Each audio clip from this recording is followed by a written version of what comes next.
Today at Pleasant Valley Junction, we're going to talk all about railroad safety, starting with train tracks. The number one rule you may have heard is stop, look, and listen, or there's a few others too. The first number one rule is never walk on train tracks. They are slippery and you can easily fall.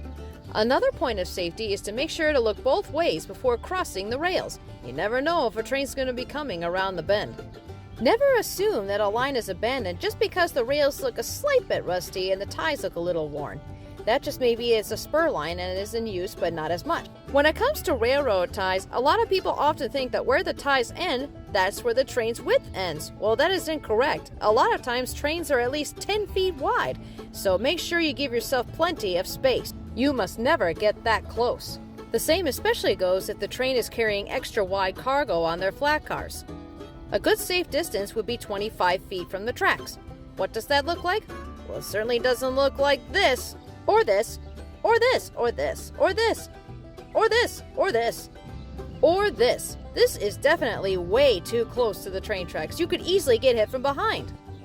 Now this is much more like it.